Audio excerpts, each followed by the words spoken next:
Hello again. It's been a while since my last video to you, and I'm sorry for that. Well, I mean, not really sorry. It takes some amount of time to sit and make a video and consider exactly what I'd want to say and deliver it to you in such a concise manner that it's not boring and you're not just waiting for it to end. Or maybe you don't even watch it.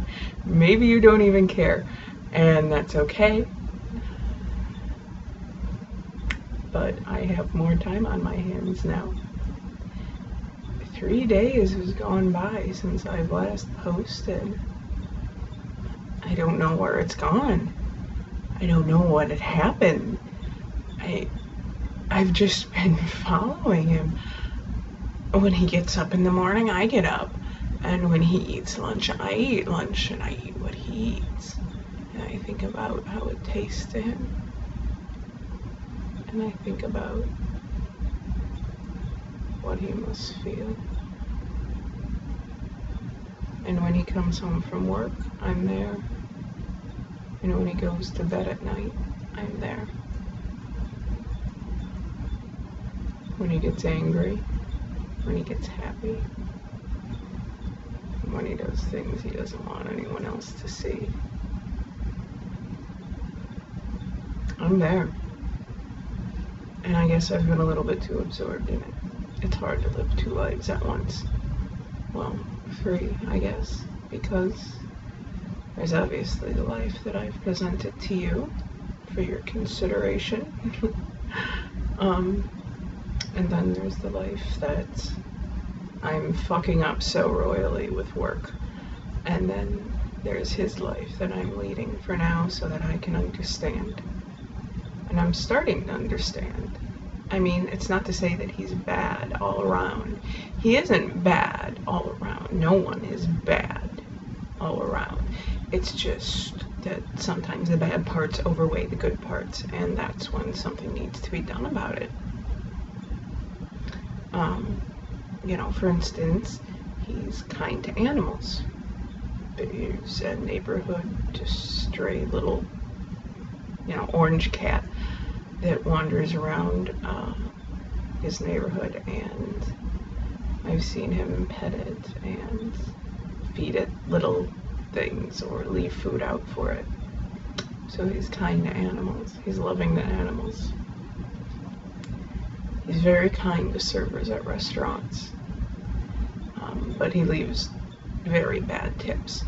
I know a lot of the servers and a lot of the places around here, and they have complained about him before, not specifically by name, but I now realize that complaints I've heard even before I met him were about him.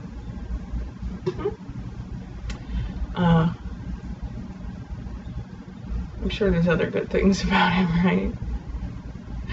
I just don't see them. I see him getting into arguments, such terrible arguments on the phone with someone. I can't hear much from outside, but I can hear a bit if the wind's blowing the right way. And they're bad arguments.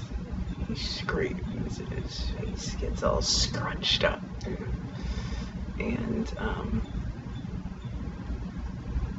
sometimes when he's done, he throws the phone across the room. I haven't been watching him that long, and he's had to replace his phone because he's thrown it against the wall in the sheer rage of whomever he was talking to. And I think that's probably his ex-wife, or maybe an ex-girlfriend that was, kind of wifey for all intents and purposes. But in everything I've learned about him, I suppose I've lost a lot of my personal life because, I haven't been to work in 3 days, and I didn't call in, and I didn't say goodbye, and there's nothing I can tell them if they even gave me a chance to explain to them why I haven't been in 3 days, because, what am I going to say? I was following some guy, I'm stalking someone, and it's a commitment, you know? You just can't understand the type of commitment this takes.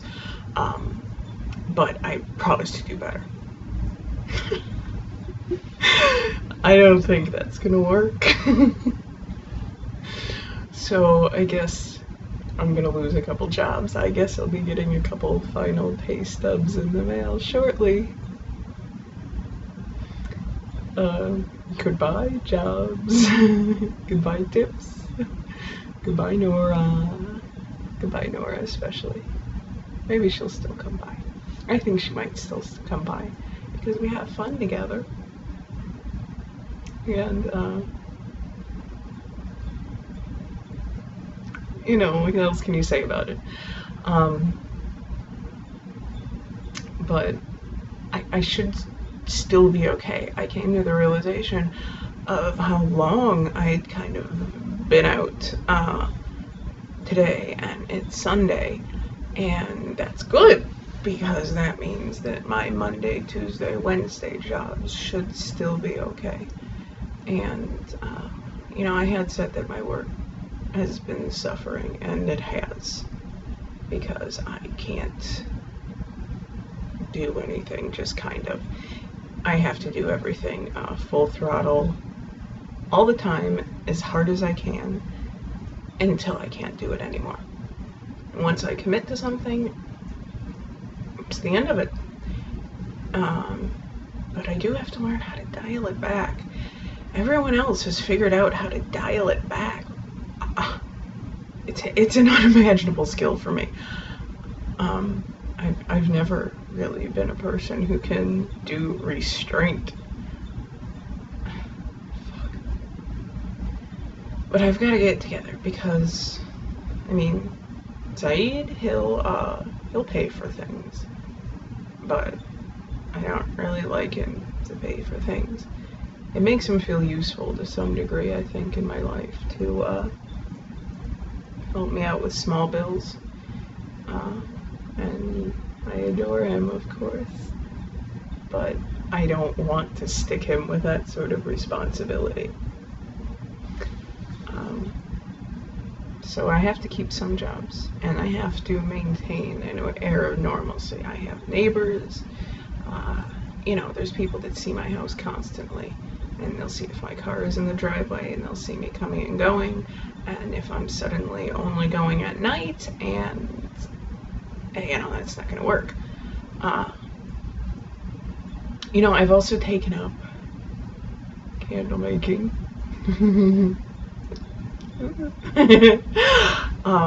It's kind of tough, and it smells like shit. Like, you would not believe the stench of lye and fat. You know, I got my paraffin wax in the mail, and I really wasn't happy with it. I you know, did some tests just melting it on paper or whatever, and I don't know. So I decided to start making my own, and you know, it's kind of a Fight Club thing, except with candles instead of soap. Maybe I'll branch out into soap one day, but the smell is, oh, you'll never forget that smell. Ugh. So, you know, if I just stay home all the time and I become a creepy recluse, and there's this horrendous smell coming from my house all the time, they're either going to think I'm cooking meth, or that something far more sinister is going on, and they should call the police. And we don't want either of those things, because, you know, if nothing else, like there's nothing in here that is really all that incriminating, or that anyone would think to look at, like my notebooks. No one would think to look at my notebooks if I was a meth cook. But I do have drugs, and drugs are a very, very bad thing in Polk County, Florida. So I've been thinking about Dahmer a lot lately. Jeffrey Dahmer from Wisconsin. And you know, I relate to him a lot, I think. Cannibalism is not my bag, but he was just a really lonely person, and he was abandoned all the time, and he just really wanted someone to reach out to him.